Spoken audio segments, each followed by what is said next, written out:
Lots of room. He's 40. Like a rocket. Look at Ginty go. Breaks a tackle. He's 20. He's 10. He's touchdown. Here's a long run. Oklahoma State gonna do it again, and guess who? Big O to the house. Milroe gonna run it again. Got a lane. Kicked in the turbo. Milroe. Goodbye. Touchdown, Bama. Pump fake. Cook. End zone. Caught. Touchdown. Luther Burden the third.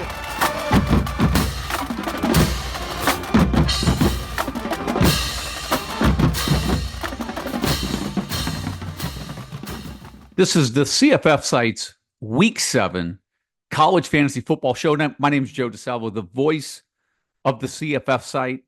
And that's right, Week 7 is here. A lot to get to this week. We're going to run through a lot of the games, talk about a lot of players in regards to fantasy value, future fantasy value.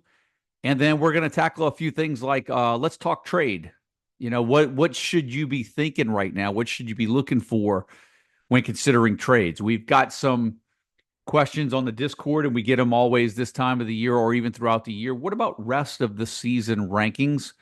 I'll address why we do not post rest of the season rankings. But a lot to get to. Big game, Oregon, Ohio State. What an ending to that game. Obviously, we had the Texas-Oklahoma game. I've got some thoughts there, particularly at running back for Texas. I'll get that before we close out the show. And just talk college fantasy football down the stretch. We're entering week 8. We've got 14 weeks in our college fantasy football season this year. For most of you all that have a 2-week playoff, Week 12 is it. For some of you all that may have a 3-week system, Week 11 is going to be it. We're at 8. You know, you got about 4 good weeks. Some of you all at this particular point, maybe in keeper leagues, looking forward to next year, planning ahead. But for you guys in redraft leagues, probably in some folks in some do or die situations, we've got some folks that are just fighting. They're in contention. And we've got some of you guys that are fighting for seedings. All, you know, I've been there throughout my 20-plus years of playing college fantasy football, and I'll have my thoughts about that and about those scenarios. And like I said, kind of reference we've got a lot of questions in regards to trades this time of the year, a lot of trade deadlines coming up in leagues, and I'll give you my thoughts about college fantasy football trades, particularly at this time of the year. But let's just jump right into the Week 7 schedule. Look, the further we go into the schedule, maybe the shorter some of these shows get, because there's not a lot to elaborate. There's not a lot to guess. I think what we see right now is what we get. And we're 7 weeks into the season. Unless we hit some parts of the season where a team's schedule completely flips on its head, for better or worse, I think what you see is what you get out of most of your players. And so now you have to start reshuffling the deck a little bit. If you haven't cut bait with some guys that you've held on for a really long time, you've got to think about it now. And a lot of owners right now, I've been saying that this is the part of the year where you've wanted to own Byron Brown going into the schedule that South Florida has at this time of the year. And now he didn't play against Memphis. And we're also getting wind that he may miss multiple games. And so now a lot of you guys that have even held on to him this long, if you don't have an IR, have to really consider cutting bait if you have him and you're fighting for your playoff life. And, you know, that's to the benefit of some other teams out there that are sitting in some really good spots, because you can now wait for a player like that to hit the waiver wire, scoop him up, and hope that somebody drops him because they need to win right now. And maybe you pick him up for the last 4 weeks of the season to improve your quarterback depth, right? So we're going to talk about those type of scenarios later on when we get into trades. But let's just start at the beginning of the week. Tuesday games are upon us. Tuesday, Wednesday, Thursday, Friday, Saturday. We've got games every day of the week when you consider NFL on Sunday. What a life to be. What a time to be a college or just a football fan in general. I have to tell you, as a content creator, Tuesday and Wednesday games are not fun. I mean, if you were to ask Mike and I, we would just flat out tell you we love the fact that there's college football on, but man, to create the content and get it ready on Tuesdays and Wednesdays, there's just not enough time in a day. And it's a grind when it gets to these weeks to get all of the DFS write-ups up on Mike's side, to get the projections up as early as possible, to give you guys some, at least some comparison to other players that may be on your roster. We've been doing a good job of getting all the projections up by Tuesday night. Hopefully that will continue this week as well. Tuesday night, Wednesday morning at the latest is what the goal is. But let's jump right into the slate, right? And so Liberty quarterback Caden Salter, who I've been talking about now for at least 2 or 3 weeks. Again, what you see is what you get. He looks like just an average fantasy quarterback, statistically speaking, and Quentin Cooley is absolutely the player to own in that Liberty offense. Jacksonville State running back Trace Stewart. We were on him about 4 weeks ago, mentioned him, and the quarterback Huff. In the last 3 weeks, Trace Stewart has rushed for 348 yards in the last 3 games and scored 9 touchdowns. I mean, when you think about Trace Stewart and what he's doing right now, that's up there with Ashton Genty. That's up there with Caleb Johnson from Iowa. I mean, he's putting up, top 5 running back numbers right now on a weekly basis. Let's see if that continues. But again, the reason what makes college fantasy football so great is the ability to go and find and get difference makers on the waiver wire. If you picked up Trace Stewart, that's what you got. Louisiana Tech quarterback Evan Bullock threw for 5 touchdowns against Middle Tennessee, and I saw a lot of chatter. Should we have eyes on Evan Bullock? Quite honestly, Middle Tennessee has the worst pass defense in the FBS, statistically speaking. They have given up the second most passing touchdowns in the FBS, second only behind Ball State, who's given up 22. So my suggestion is, I don't know if I would be targeting Evan Bullock. I think what I would be doing maybe is targeting quarterbacks that are going to play against teams like Middle Tennessee and Ball State. The problem? Middle Tennessee has Kennesaw State this week, and you're not going to pick up the Kennesaw State defense. Utah State, wide receiver Jalen Royals, now after the last 3 games, living up to his top 5 preseason ranking. The last 3 games, 29 receptions for 478 yards and 4 scores. Fantastic. Let's go to Utah. That Utah-Arizona State game, looks like Cam Rising is going to be out indefinitely. Wouldn't be surprised if they shut him down for the year. What's interesting is that the word's out that Cam Rising has another year of eligibility. The guy's going to be 26 years old next year if he plays college football. That's probably older than a quarter of the guys, maybe a third of the players that's in the NFL. And, I've got a couple of thoughts. First of all, if you're 26 years old still playing in college, you're probably not that good.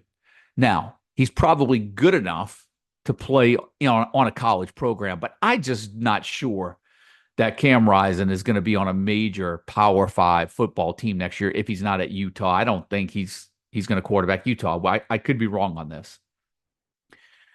But here's my thought about Cam Rising. It's the same thought that I had about Wisconsin running back Ches Malisi at the beginning of the year when I drafted Tui Walker in a bunch of leagues. And that is, there are just some players that are hurt every year, whether it's their fault or not. That's not for me to say.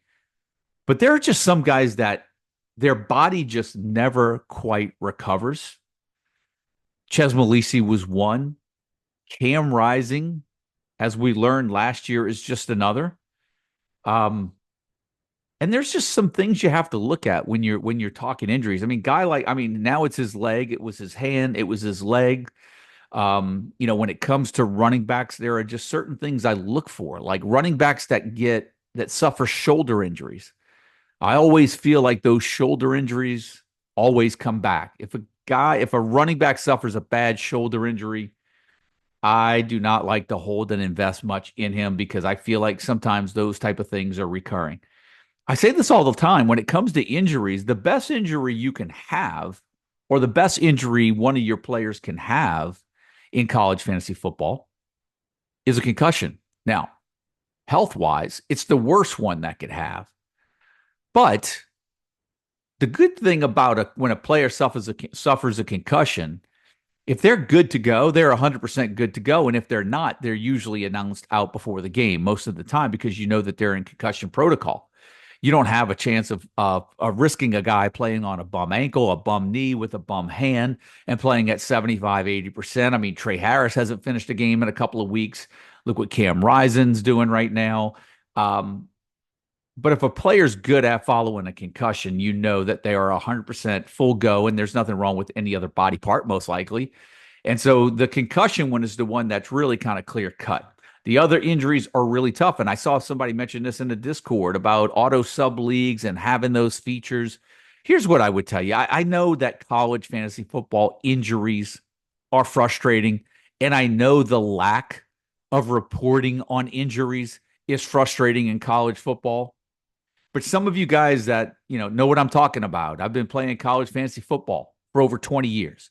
And for you guys that have been in it for 8, 10, 12 years, you just know this problem is maybe never going away. It's just part of the college fantasy football game that you have to get used to. That's usually why rosters are expanded in college fantasy football. It's reasons why most college fantasy football leagues start bigger rosters than NFL fantasy teams. You try to minimize the margin of error with the way that you create your leagues, the formats, the scoring, the roster builds, the roster depth. And that's what makes college fantasy football fun, but yet at the same time makes it challenging and makes it frustrating. Speaking of frustrating, how about that Alabama offense? Back-to-back games. Look, Vanderbilt, they put up the points. It was a defense problem, and then all of a sudden they play South Carolina. Really, Alabama hasn't played a good football since the first half of the Georgia game. That Alabama-Tennessee game is going to be interesting. Let me just skip right to Tennessee. I feel like I need to just get off the train right now.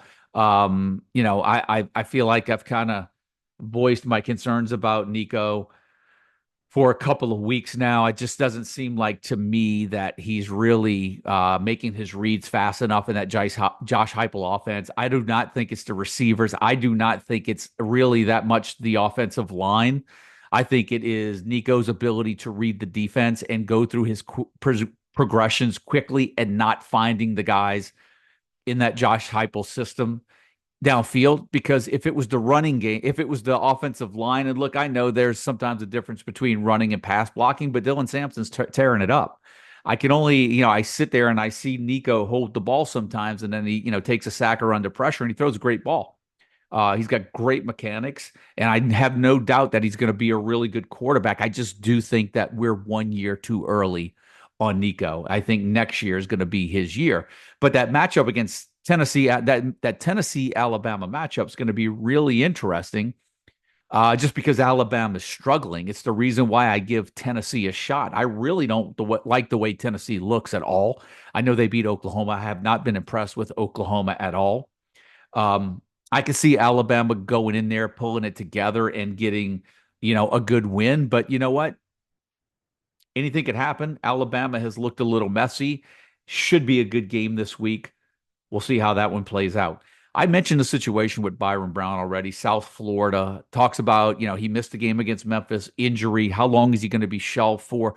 That really throws a monkey wrench into a lot of you guys' plans, because I know that if I had Byron Brown, I was definitely holding him to get past that Memphis game and get into the second half, last 5 or 6, 7 games of the season. I'm really feeling for you guys right now because there really is some uncertainty on how long he's going to be out.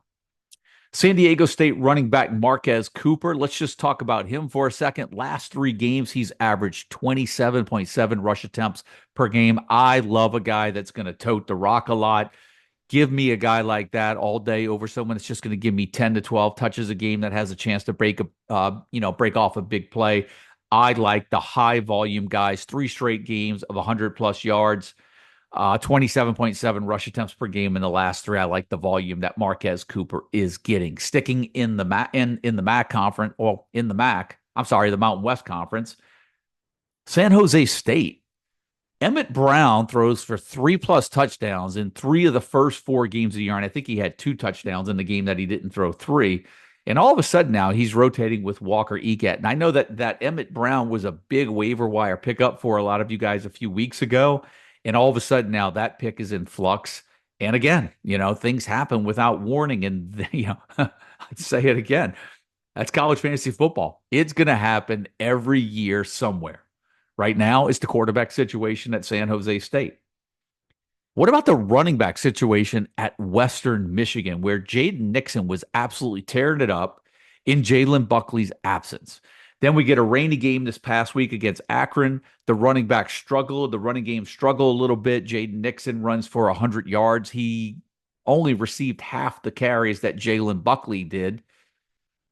And, when I look at the Western Michigan running back situation, I think it reminds me a little bit, because they play in the MAC, that these 2 backs could potentially be very good for fantasy owners, even if they both split carries. Very similar situation to Jam Griffin and Anthony Hankerson over at Oregon State. But what really concerns me is that you've got Zahir Abdus-Salam, who's still getting 9 to 10 touches per game. And if he's going to get 9 to 10 carries per game, my fear is that one of those guys is going to have a big game and the other one's not. And so there's real concern moving forward. A week ago, I felt great about Jaden Nixon. Now he's the one I'm a little more concerned about, but I just don't know how I could play either of those guys moving forward this week until I see how that situation plays out. And let's look at another situation that played out. Illinois. We talk about injuries all the time. Caden Fegan misses last week's game. Josh McCray comes in, scores 3 touchdowns, 2 rushing, 1 receiving. In my notes and observations, I stated that, in my opinion, I feel that McCray, at very least, has earned himself a split backfield. What I heard today is that Fegan is getting looked at a doctor. I don't know why. Supposedly a virtual appointment. I don't know to what severity somebody would have a virtual appointment for, but I wonder if Fegan's even going to be available for the next game. And for you guys that maybe scooped up Josh McCray, you may be able to get another game out of him without Fegan being in the backfield with him. And then Penn State, keeping their undefeated season alive with that game at USC. I mean, look, I didn't watch a lot of that game. It seemed like every highlight I saw a gadget play where they were throwing it out to the water boy. The water boy was throwing it down the field to the offensive guard. The offensive line was shifting. The cheerleader was taking a snap. The quarterback was trying to call a timeout. But you know what? That's why I love college football. It was interesting. I was sitting Sunday evening. I was at the dinner table with my wife, and I could hear the game on. And she's like, "You can't see the game." I was like, "That's okay. I can hear it." And I feel like I know what a 5-yard run in the NFL looks like. I could picture it in my head. I know what a 15-yard pass in the NFL looks like. I could play it out in my head as soon as they say complete for 15 yards. The great thing about college football is you have to watch, because you do not know what the 12-yard run looks like in college football. You do not know what the 45-yard pass looks like in college football. That's why I think many of us really love college football for what it is. It is just, it's not cookie cutter. I just feel like in the NFL, it's predictable. Like, we know what a 7-yard run, 12-yard run, 25-yard run looks like in the NFL. Heck, some of the greatest runs in college go for 10 yards, but they cover 80 yards on the field. So, I don't know, just my thought there. I thought that was interesting. As I mentioned, the Penn State, the highlights and some of the plays that they ran. Like, yeah, the fun is watching it. The fun is watching it.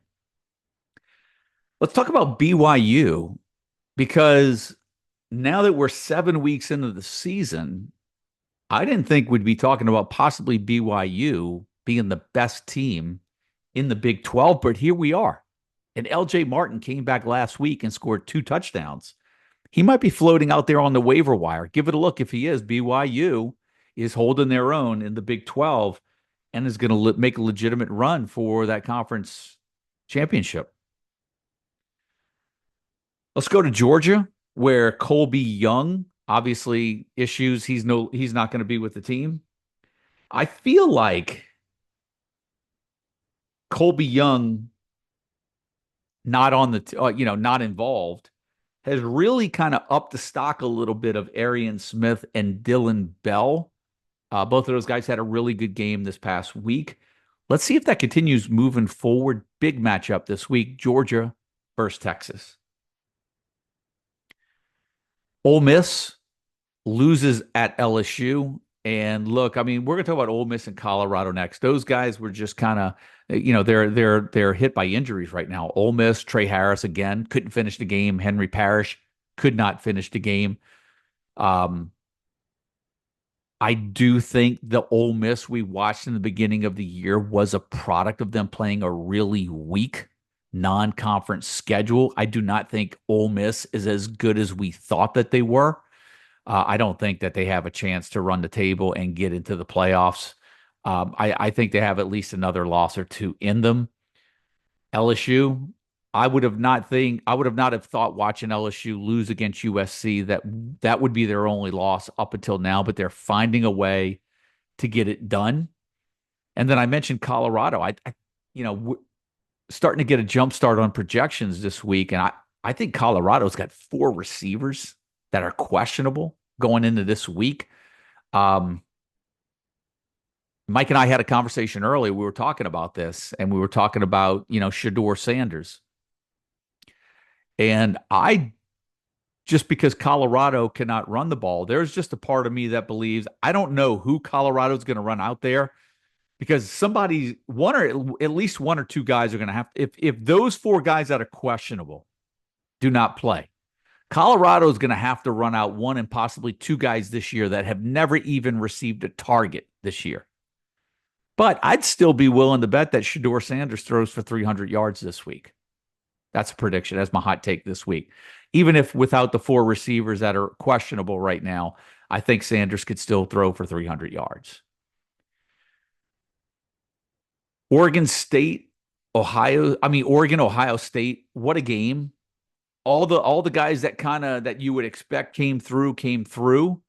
That OSU backfield, it's just unfortunate that Henderson and Judkins really are just kind of canceling one another out right now. And, I have to address something, because I said at the beginning of the year, if you go back and listen to the preseason show,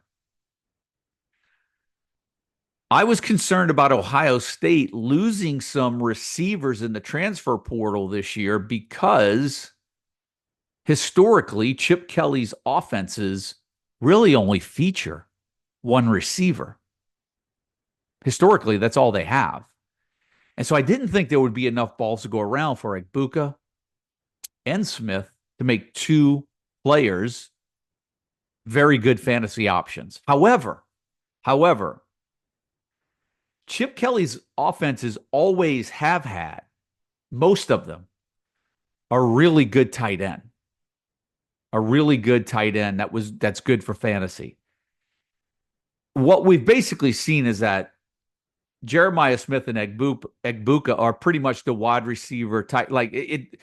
Both wide receivers have substituted for the wide receiver tight end in Kelly's system, and his system now, instead of featuring 1 really good receiver and 1 really good tight end, is featuring both 2 good receivers. So I want to say that, because I did say that in the preseason, and I was, look, we got to call balls and strikes here. And I did say that. I didn't think the system was going to be a good fit for two receivers. And he's changed some things up, and it has been more than viable for two fantasy options at receiver. So, I got to call when I miss it too, but that's it. It is what it is. And then let's just kind of, before we start talking rest of the season rankings, trade analysis, trade strategies, talk about Texas, Oklahoma. Again, I feel like I don't want to beat a dead horse. I just don't think Michael Hawkins is the deal. Jackson Arnold, I could argue, had better statistics than Michael Hawkins did in his playing time. I could argue that Jackson Arnold probably should have gotten a shot against Texas. I think right now he may be better than Michael Hawkins, but who am I to say? I don't play on that team. I don't coach the team. And I do know that Oklahoma is still missing a few pieces. I just don't think, Oklahoma's defense I do think Oklahoma's defense is good. I just don't think that offense has what it takes this year. It would not surprise me to see Seth Luttrell gone after this year. They have to do something to jumpstart that offense. But again, we're 7 weeks into the season. I'm not sure we're going to see much change in Norman. And then Texas, running back Jaden Blue, Trey Wisner. Who should you want to own and why? And, I know Jaden Blue was a little banged up. He's had some good games this year. And then you watch that game against Oklahoma. And for me, there was a 5, maybe not even 5, 3 to 4 minute window that completely changed everything for me. And that's when Wisner broke that run before halftime and fumbled into the end zone, in which Silas Bolden recovered for a touchdown. Now, you've got a guy like Jaden Blue there. And instead of coach saying, hey, look, let's get the young guy out of there. At that point, it was a 7-3 game. He fumbles. If Oklahoma recovers that, it's still a 7-3 game. Texas recovers it, makes it a 14-3 game. They get the ball back. And on the very next play, Wisner gets the very next touch and takes it to the house. And for me, sometimes I look for those things when I'm trying to make decisions on which way you should lean. To me, that was everything right there. Wisner fumbles, breaks away, fumbles into the end zone. Texas recovers it. And instead of sitting him and getting Blue in the game, Wisner gets the next carry after his fumble and takes it to the house. And in my opinion, that 3 to 5 minute stretch right there told me everything I need to know for what I want to know about the Texas running back situation moving forward. We'll see if it plays out, but I just feel that was a pivotal 5 minute stretch in determining or deciphering the future of this Texas running back situation. I do think that we're going to get in a situation where in some cases they may ride the hot hand. But I feel like Wisner's the player to have right now. I really do. So here we go. Suggestion was made, rest of the season rankings, can we get those? And here's the thing. Rest of the season rankings, we're just not going to do them. And there's a couple of reasons why. One, it takes, you've got to, it involves more work too, right? More evaluation, more running tools and getting that up to speed. And quite honestly, with rest of the season rankings, I'm not sure the value is really there for a lot of folks. Because let's be honest, with rest of the season rankings, most of the guys in the top of that rankings, they're already going to be on rosters anyway. So what good does rest of the season rankings really do? What matters more than anything is the rankings or how you rank players that are available in your waiver pool the rest of the season. And sometimes you have to evaluate your roster. You have to consider the schedule. All those things play into whether or not you should make a move on a player. And sometimes you actually have to move on a player to block another team in your league from getting a little bit stronger. right? And sometimes you have to make a team in your league a little bit stronger to make your team stronger. And I'll tell you what I mean by that, because now we're talking trades. If you're sitting out there with no losses, one losses, if you just play single matchups head to head every week, and you're vying for like one of those top two seeds, you now can make a play for some of the guys that, maybe they're nicked up right now. Maybe you're looking at the schedule and things are going to turn for them. You may be able to make a play right now to get some of those players because you can sit them on your roster and take the chance. Some other guys that are more 500 trying to get into that playoff spot in their league, they have to take more chances. They have to be more aggressive on trades. And so you may be able to get a little bit more by not giving up a lot, or getting a guy who really hasn't performed really well, but who has a really good, juicy end of season schedule that you can see him playing in your roster because you have bye week situation. Remember, bye weeks are going to last all the way through the end of the year this year. And bye weeks have been more of an issue this season than probably in many of the past seasons, because now almost every team has two bye weeks between weeks 0 and week 14. And what that means is that there are teams on bye in week 12, week 13, week 14. So trades are very important right now. You need to look at the schedules. But here's one thing I want to give you guys when it comes to trade. And sometimes you're worried about getting value for value. And sometimes you have to give up more to get more. And I'll tell you what I mean by that. We're getting to the point of the season where you're about to make a playoff run. You're about to be in the playoffs. You're sitting at the top. Maybe you're positioning yourself to have a really good roster build in weeks 10, 11, 12, 13, 14, the last 4 weeks of the season. But you might be sitting, and I'll just throw this as an example. If you have to start 3 wide receivers and 2 running backs every week, you might be sitting on 6 solid running backs right now. And you look at your roster and you look at the bye weeks and you're like, I've got it covered. Cake. This is easy. But you're weak because you got to start 3 receivers and you really only have 2 that you can rely on every week.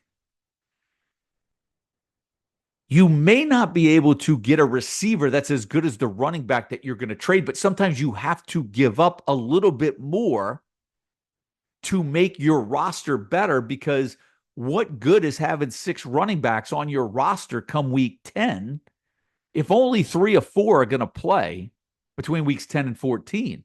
Now, yes, holding them is great because it means that nobody in your league has them. But what if you get off of one to get a receiver that now makes you have a third, or that results in you having a third fairly consistent wide receiver and making your team better? So sometimes you have to give up a little more to make your team better. And some guys don't understand that when it's trade. It's always like, hey, I'll get an email. Hey, can you look? Do you think that this is a fair trade, player A for player B? And my question that goes on in my head is, what does the rest of your roster look like? Because until you have to look at all of those things, you have to consider, what does your depth look like? How many stud running backs do you need? Because right now you're hurting at wide receiver, right? What does the schedule look like for those future running backs? Do you have the bye weeks covered? Do you have your quarterbacks covered? Those are all things that go into evaluating trades. It's never just a player for a player. And chances are, if you're in the mindset of thinking about trading a player for a player in that regard and not thinking about the intangibles, the chances are the guy in your league that you're playing against has. And that's probably why he's suggesting you to trade and why it looks so good on paper sometimes. So it's about strategy. It's about strategy. Peel back the layers of the onion. It's the one great thing. We used to put on the cover of the preseason fantasy draft guide, knowledge, passion, and strategy required. That's it. That's college fantasy football in a nutshell. That's going to do it for the Week 7 show, guys. A lot on the line as we move into the next few weeks. Good luck to everyone, and I'll see you guys in Week 8. Till then.